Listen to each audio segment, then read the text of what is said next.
আজি সমগ্ৰ অসমতে আশাৰ নেতৃত্বত 3 ঘণ্টীয়া ধৰ্ণা কাৰ্যসূচী ৰূপায়ণ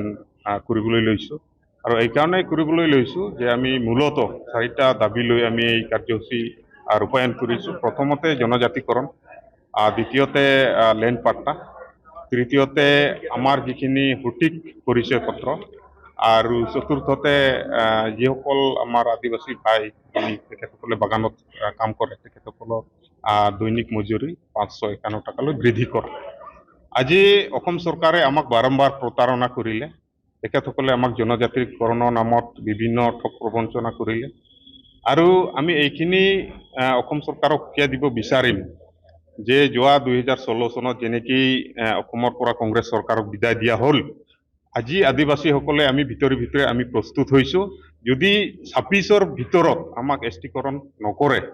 জনজাতিকৰণৰ মৰ্যাদা নিদিয়ে, তেতিয়াহ'লে আমি কংগ্ৰেছক যেনেকৈ বিদায় দিয়া হৈছিল, ইয়াত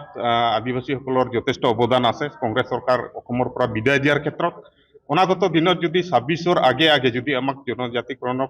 মৰ্যাদা নিদিয়ে, তেতিয়াহ'লে কংগ্ৰেছৰ দৰে বিজেপিক অসমৰ পৰা বিদায় দিয়াৰ কাৰণে আদিবাসী ছাত্ৰ সন্থাই প্ৰস্তুত হৈছে। দ্বিতীয়তে আমাক যিহেতু বিটিআৰ লেভেলতো মাটিৰ যিটো পাট্টা দিয়াৰ কথা আছিলে আৰু 1886 যিটো সংবিধানৰ 10 নং চেপ্টাৰ অনুযায়ী আমি যিহেতু সুৰক্ষিত শ্ৰেণীৰ অন্তৰ্গত আৰু সুৰক্ষিত শ্ৰেণীৰ অন্তৰ্গত হিচাপে আমি সমগ্ৰ অসমতে বা বিটিআৰ লেভেলতো আদিবাসীসকল মাটিৰ পট্টা পাব লাগে, কিন্তু আজি দেখিবলৈ পালোঁ প্ৰমোদ বড়ো চৰকাৰখনেও আজিলৈকে আমাক মাটিৰ পট্টা দিয়াৰ ক্ষেত্ৰত বঞ্চিত কৰিলে। হয়তো দুই এজনক তেনেকেই মানে বাছি দি আছে, কিন্তু আমি নাজানো কি কাৰণে তেখেতসকলে এই পাৰ্চিয়েলিটি এতিয়া কৰি আছে। কিন্তু আমাৰ দাবী অনতি পলমে যিহেতু বিটিআৰ নিৰ্বাচন সমাগত, বিটিআৰ নিৰ্বাচনৰ আগে তেখেতসকলে আমাক মাটিৰ পট্টা দিব লাগে, অন্যথা আমি আদিবাসী ছাত্ৰ সন্থা হিচাপে প্ৰমোদ বড়োকো উচিত শিক্ষা দিয়াৰ কাৰণে আমি প্ৰস্তুত হৈছোঁ। তৃতীয়তে অসম চৰকাৰে আমাক আদিবাসীসকলক বাৰম্বাৰে চাহ জনগোষ্ঠীৰ নামাকৰণ দি আছে, চাহ জনগোষ্ঠী বুলি আমাক নামাকৰণ কৰি আছে। আমি অসম চৰকাৰৰ লগত আছাৰ কেন্দ্ৰীয় সজাতি দল কেইবাবাৰ বৈঠকত বহিছিল যদিও চৰকাৰে এই ক্ষেত্ৰত যিখিনি পদক্ষেপ ল'ব লাগিছিল আজিলৈকে পদক্ষেপ দেখিবলৈ আমি নাপালোঁ। তেখেতসকলে বাৰম্বাৰ ঠগ প্ৰবঞ্চনা কৰি আছে আৰু তেখেতসকলে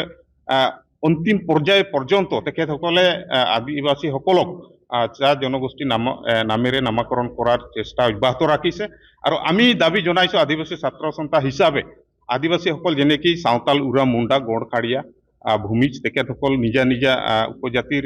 যেনেকৈ মানে পৰিচয় পাব লাগে সেইমতে পৰিচয় দিব লাগে, চাওতালসকলক চাওতাল হিচাপে পৰিচয় পাব লাগে, উৰাসকলে উৰাও হিচাপে পৰিচয় পাব লাগে, মুণ্ডাসকলে মুণ্ডা হিচাপে পৰিচয় পাব লাগে, কিন্তু সমগ্ৰ জাতিটোক তেখেতসকলে চাহ জনগোষ্ঠী হিচাপে বনাই আছে আৰু ইয়াত আমি এটাই তেখেতসকলৰ ষড়যন্ত্ৰ আমি দেখিবলৈ পাইছোঁ, তেখেতসকলে আমাক অকল ভোট বেংক হিচাপে ব্যৱহাৰ কৰিব বিচাৰিছে, য'ত নেকি চাহ জনগোষ্ঠীসকলৰ কোনো তেনেকুৱা বৈশিষ্ট্য নাই, য'ত মানে তেখেতসকলে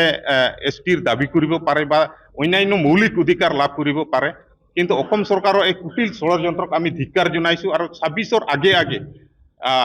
লগতে বিটিচি নিৰ্বাচন যিহেতু সমাগত, এই বিটিআৰ নিৰ্বাচনৰ আগে অসম চৰকাৰে আমাৰ যিখিনি পৰিচয় পত্ৰৰ সংশোধন কৰাৰ ক্ষেত্ৰত যাতে অনতিপলমে দায়িত্ব লয়, এইখিনি আমাৰ দাবী থাকিব। লগতে চতুৰ্থতে আমাৰ যিহেতু দাবী আছে, আমি সদৌ অসম আদিবাসী ছাত্ৰ সন্থা হিচাপে আজি সমগ্ৰ অসমতে চাহ বাগিচাবিলাকত আমাৰ আদিবাসী উৰা মুণ্ডা কিছুমান জেগাত চাওতালসকলেও আছে বাগান এলেকাত, তেখেতসকলক যিখিনি কামৰ বিনিময়ত যিখিনি হাজিৰা পাই আছে অতি ন্যূনতম, আৰু আমি দাবী জনাইছোঁ যে সমগ্ৰ ভাৰতবৰ্ষত যিখিনি মানে আইন হিচাপে যিখিনি মজুৰি পাব লাগে 551 টকা, এই 551 টকা চৰকাৰে আমাৰ আদিবাসীসকলক প্ৰদান কৰিব লাগে। যিকোনো খবৰৰ বাবে যোগাযোগ কৰক 7099017330 লগতে 7099017110 নম্বৰত।